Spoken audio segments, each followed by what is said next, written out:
Movie की शुरुआत में हमें 12वीं सेंचुरी का दौर दिखाया जाता है, जहां हम एक आदमी को देखते हैं। उसका नाम बार्बर होता है।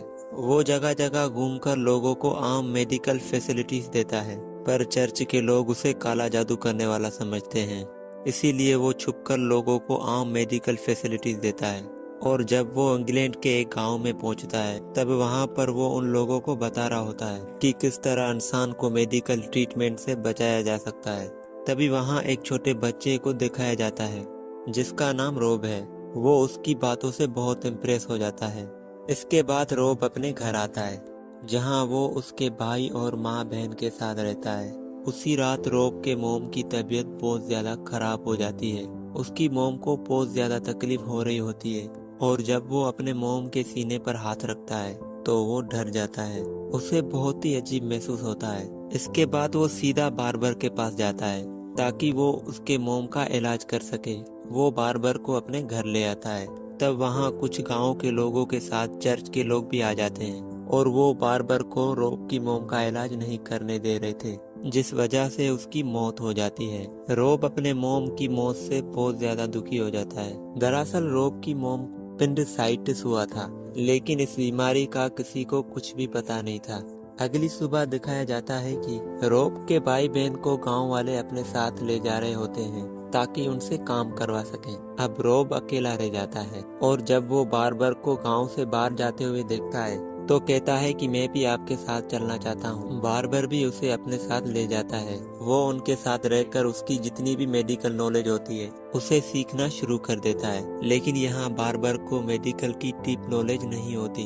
वो कुछ ही बीमारियों का इलाज कर सकता है। धीरे धीरे वक्त बीतता है, और रोब अब बड़ा हो जाता है। वो बार्बर के साथ घूम घूम कर लोगों का इलाज करता है, लेकिन वो आज उस बीमारी का इलाज ढूंढना चाहता है, जो बीमारी उसकी मोम को कई साल पहले हुई थी, जिसका नाम अपेंडिसाइटिस है, जिसमें इंसान को पेट में बहुत ज्यादा दर्द होता है। उसे वोमिटिंग होती है, साथ ही उसकी भूख भी खत्म हो जाती है। पर आज तक उस बीमारी का इलाज नहीं मिला। अब ये एक आदमी का इलाज करने उसके घर पहुंचता है, जहाँ पर उसके दांत में बहुत दर्द होता है। वो इलाज कर रहे होते हैं, और रोब उस आदमी के दिल पे हाथ रखता है, तो उसे बहुत अजीब महसूस होता है, जिससे वो डर जाता है। उसे ऐसा महसूस होता है कि बचपन में जब उसने अपनी माँ के दिल पर हाथ रखा था। और अब यहाँ वो बार्बर को बताता है कि इस आदमी को खतरनाक बीमारी है। ये आदमी आज रात को ही मर जाएगा। और होता भी ऐसा ही है। रात को उस आदमी की मौत हो जाती है। और यहाँ हमें पता चलता है कि रोब के अंदर कुछ खास पावर है,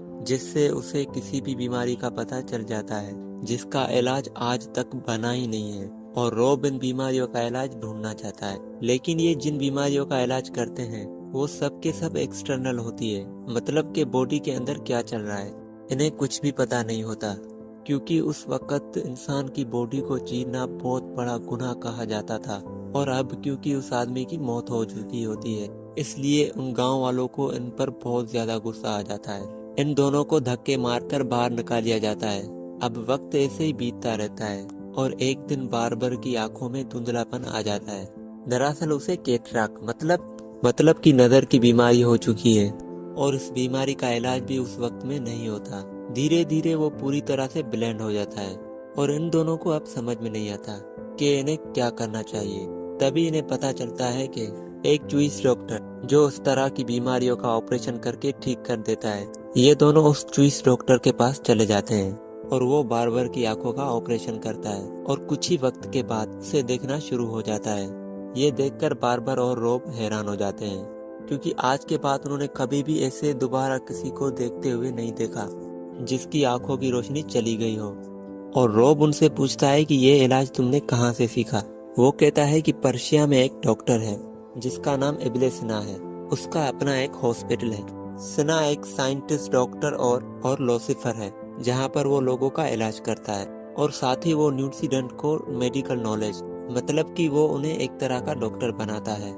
ये सब सुनने के बाद रोब बहुत ज्यादा एक्साइटेड हो जाता है, और अब वो भी पर्शिया जाना चाहता है। लेकिन पर्शिया जाते हुए इन्हें मिस्र के रास्ते से होकरना पड़ेगा, और मिस्र के रास्ते से किसी भी क्रिश्चियन को वहाँ से गुजरने की इजाजत नहीं होती थी, क्योंकि रोब एक क्रिश्चियन है, इसीलिए वो वहाँ से नहीं जा सकता। लेकिन जूइश लोगों को वहाँ से जाने की इजाजत होती है। इसीलिए वो डिसाइड करता है कि कुछ जूइश के लोगों के साथ, उनके साथ खुद भी जूइश बनकर उस रास्ते से जाएगा। उसके बाद वो पर्शिया के सफ़र के लिए निकलता है। ये सफ़र इतना आसान नहीं होता क्योंकि उसे पर्शिया पहुंचने में तकरीबन 1 साल लग जाएगा। ये जूइश लोगों के साथ उनका नौकर बनकर और निकल पड़ता है। ये पानी के रास्ते आगे बढ़ते हैं और उसके बाद रेगिस्तान आता है। दरअसल ये अब मिस्र पहुंच चुके हैं। मिस्र पहुंचने के बाद रोब अपना नाम बदलकर बेंजामिन रख देता है और वो जूइश लोगों की तरह इबादत करता है ताकि सबको ऐसा लगे कि वो एक जूइश है। इसी कॉन्वे में उसके साथ एक लड़की की मुलाकात होती है जिसका नाम रेबिका है। असल में ये लोग रेबिका को बेचने जा रहे होते हैं और जब ये रास्ते में होते हैं तो घोड़ों को पूरी आर्मी के साथ देखते हैं जो कि सल्जुक्स की होती है। इन्होंने पूरे गांव को खत्म कर लिया होता है। ये सब के सब उस गांव में पहुंचते हैं जहां पर रेबिका को एक बच्ची मिलती है जिसे वो अपने पास रख लेती है। पर जल्दी ही उस बच्ची की तबीयत खराब हो जाती है और रोब उस बच्ची की मदद करता है, उसको मेडिकल ट्रीटमेंट देता है, जिस वजह से रेबिका उससे इम्प्रेस हो जाती है और दिल में ये एक दूसरे को पसंद करना शुरू कर देते हैं। रेबिका रोब को अलादीन की कहानी भी सुनाती है जो रोब को बहुत अच्छी लगती है। और जब ये रेगिस्तान से गुजरते हुए पर्शिया पहुंचने वाले होते हैं तभी रेगिस्तान का एक बहुत बड़ा तूफान आ जाता है। उस तूफान में ये सब के सब फंस जाते हैं और रोब की जान जाते जाते बच जाती है। वो किसी तरह से उस जगह पर पहुंच जाता है जहां पर सना का हॉस्पिटल है और वो कहता है कि मैं भी यहाँ पर मेडिकल की चीज़ों को सीखना चाहता हूँ। पर उसकी हालत देख के उसे वहाँ से भगा लिया जाता है। गार्ड्स उसे बहुत बुरी तरह से मारते हैं और सड़क पर फेंक देते हैं।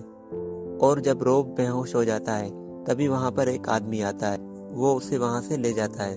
और जब रोब की आँख खुलती है तब वो एक हॉस्पिटल में होता है जहाँ पर उसे पता चलता है कि वो वही हॉस्पिटल है जहाँ पर वो ऑपरेशन करना सीखना चाहता है और ये हॉस्पिटल सना का है और जो आदमी उसके सामने है क्योंकि और वो कोई नहीं बल्कि इब्ले सना होता है।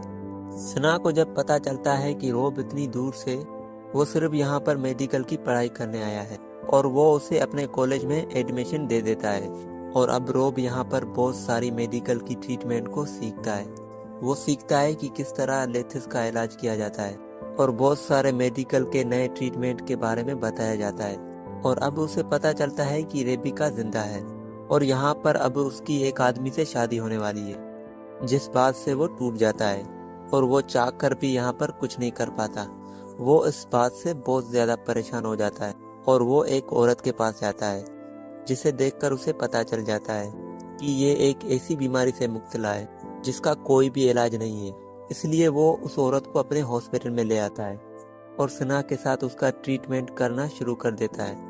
और अब सना को भी रोब की उस पावर का पता चल जाता है क्योंकि उसके अंदर एक ऐसा सेंस है जो कोई भी इंसान के अंदर पलने वाली बीमारी का पता कर लेता है। रोब सेना को बताता है मेरी मोम को आज से कई साल पहले एपेंडिसाइटिस नाम की एक बीमारी थी जिससे मैं उसे बचा नहीं पाया और अब मैं उस बीमारी का ट्रीटमेंट सीखना चाहता हूँ ताकि मैं लाखों लोगों की मदद कर सकूँ। मैं भी इस बीमारी का इलाज नहीं होता। सना कहता है कि रिलीजन के हिसाब से किसी भी बॉडी को छीनने की इजाज़त नहीं है, ऐसा करना गुनाह माना जाता है, इसीलिए हमारे पास ऐसी बीमारियों का इलाज नहीं है। लेकिन मुझे पूरा यकीन है कि आने वाले वक्त में ऐसा पॉसिबल होगा और तब हम सब इंसानों की बीमारियों का इलाज होगा। अब यहाँ का जो राजा होता है जिसका नाम शाह होता और दूसरी तरफ होती है सल्जूक की आर्मी। सल्जूक की आर्मी शाह के साथ दोस्ती करना चाहती पर शाह साफ साफ मना कर देता है, जिस बात से सल्जूक आर्मी को बहुत ज्यादा गुस्सा आता है और वो बीमार आदमी को जिसे ब्लैक की बीमारी होती है उसे जानबूझकर शाह के शहर में छोड़ देते हैं, जिससे वो पूरे शहर में ब्लैक बीमारी फैल जाती है जिससे हजारों लाखों लोगों की मौत हो जाती है। सब लोग इस शहर को छोड़ने लगते हैं जिसमें रेबिका का हस्बैंड भी होता है। दरअसल रेबिका को भी ब्लैक की बीमारी हो चुकी होती है, इसीलिए उसका हस्बैंड उसे छोड़कर चला जाता है। पर सना और उसके जितने भी मेडिकल स्टूडेंट होते हैं और वो वहाँ पर गरीब लोगों का इलाज करते हैं और वो देखते हैं कि लोगों की बॉडी में बहुत बड़े बॉयल हो चुके होते। हालांकि रोब कहता है कि उनके बदन से वो बॉयल कट करके उनकी सफाई कर ली जाए, पर सना कहता है कि हम इस वक्त में किसी भी बॉडी को काट नहीं सकते, ऐसा करना जुर्म होगा। और अब रोब देखता है कि यहाँ पर बहुत सारे चूहे हैं, जिससे उसे समझ आ जाता है कि जिससे उसे पता चल जाता है कि ब्लैक की बीमारी चूहों से फैली है। साथ ही यहाँ पर गंदगी भी बहुत ज़्यादा है। वो शहर के सभी चूहों को मार देते हैं। साथ ही पूरे शहर में हाइजीन का ध्यान रखते हैं, जिससे सभी मरीज ठीक हो जाते हैं और उसी तरह शहर से ब्लैक का खात्मा हो जाता है। रेबिका भी अब पूरी तरह से ठीक हो चुकी है।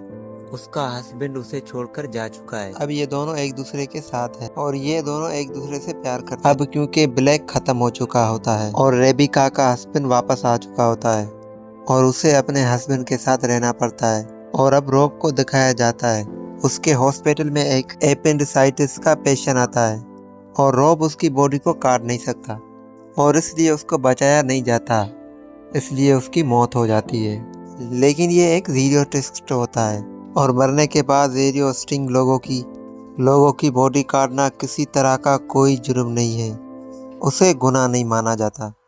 इसीलिए रॉब किसी को बताए बगैर उसकी बॉडी को काट लेता है, जिसके बाद वो पहली बार इंसान की बॉडी के अंदर ऑर्गन्स को देखता है। वो ऑर्गन किस तरह से बॉडी में प्लेस्ड है, इसलिए वो बहुत सी नई नई ड्राइंग बनाता है। वो पूरी बॉडी की एनाटॉमी करता है और साथ ही उसे ये भी पता चलता है कि बॉडी के किस हिस्से में अपेंडिसाइटिस होता है, पर उस बारे में वहाँ के मुलाजिम को पता चल जाता है। इसीलिए वो रॉब और सना को गिरफ्तार कर लेते हैं और उन दोनों को सजाए मौत देते हैं इस जुर्म के लिए। लेकिन इसी दौरान यहाँ का जो राजा है, जिसका नाम शाह है, उसकी तबीयत बहुत ज़्यादा ख़राब हो जाती है। दरअसल उसे भी अपेंडिसाइटिस हुआ है, जो आज से कई साल पहले रॉब की मॉम को हुआ था। इसीलिए सना और रॉब को आज़ाद कर लिया जाता है और शाह के पास उन दोनों को लाया जाता है। ये दोनों शाह को कहते हैं कि हम तुम्हारा इलाज करेंगे, लेकिन इसके लिए हमें तुम्हारी बॉडी को काटना होगा। और शाह इस बात के लिए एग्री हो जाता है, लेकिन रॉब एक शर्त रखता है। वो कहता है कि रेबिका को आज़ाद करना होगा। दरअसल रेबिका के हस्बैंड को पता चल गया होता है कि रॉब और रेबिका एक दूसरे को पसंद करते हैं, इसीलिए उसे सरेआम पत्थर मारने की सज़ा मिलती है। इसीलिए शाह उसकी शर्त पे एग्री हो जाता है और रेबिका को आज़ाद कर लिया जाता है। इसीलिए ये सब एक साथ होके और शाह का ऑपरेशन करते हैं। वो उसे एक्सटर्नल एनेस्थीसिया देते हैं और वो उसके पेट को काट कर उसकी बीमारी को ठीक कर देते हैं और जल्दी ही शाह पूरी तरह से ठीक हो जाता है। वहीं दूसरी तरफ जो इस किंगडम के मुलाज होते हैं, वो सल्जूक आर्मी से मिल जाते हैं, क्योंकि वो इसलिए कि वो शाह से पूरी तरह से नाराज़ हैं। वो इसलिए कि शाह ने रॉब और सना को आज़ाद कर दिया था, इसीलिए वो अपने फौजियों के साथ शहर पर हमला कर देते हैं। वहीं जो सल्जूक की आर्मी होती है, वो शहर के बाहर से हमला कर देती है। वो हर तरफ से शहर की तबाही कर देते हैं। सना की स्कूल को और लाइब्रेरी को पूरी तरह से जला दिया जाता है। रॉब सना से मिलने जाता है और वो उस वक्त उस लाइब्रेरी में बैठा होता है। सना रॉब को अपने मेडिकल की बहुत इम्पोर्टेंट चीज़ देता है और कहता है कि ये तुम्हें हमेशा काम आएगी। इसके बाद सना की मौत हो जाती है। इसके बाद रॉब रेबिका को लेके निकल जाता है वहाँ से और फिर एक बहुत बड़ा सफ़र करने के बाद वो वापस इंग्लैंड के शहर लंदन आ जाता है और अब उसने रेबिका से शादी कर ली है। और लंदन आने के बाद उसने अपना हॉस्पिटल भी खोल लिया होता है, जहाँ वो लोगों का इलाज भी करता है। वो अपने भाई और बहन को ढूंढने की बहुत कोशिश करता है, लेकिन उनका कोई भी पता नहीं चलता। एक दिन उस रॉब का पहला टीचर बार आता है, लेकिन अब उसके पास कोई भी इलाज के लिए नहीं जा रहा होता है और ये देखकर वो हैरान होता है। तभी उसके पास एक बच्चा आता है और वो उसे रॉब के हॉस्पिटल के बारे में बताता है। ये जान के उसे बहुत खुशी होती है और वो रॉब से मिलने उसके हॉस्पिटल जाता है, जहाँ पर उसे रॉब को देखकर बड़ी खुशी होती है। और इसी के साथ इस मूवी का एंड हो जाता है। और अगर ये वीडियो आपको पसंद आई हो तो उस वीडियो को लाइक ज़रूर कर देना, और आप मज़ीद ऐसी वीडियो देखना चाहते हैं तो चैनल को लाजमी से सब्सक्राइब कर देना।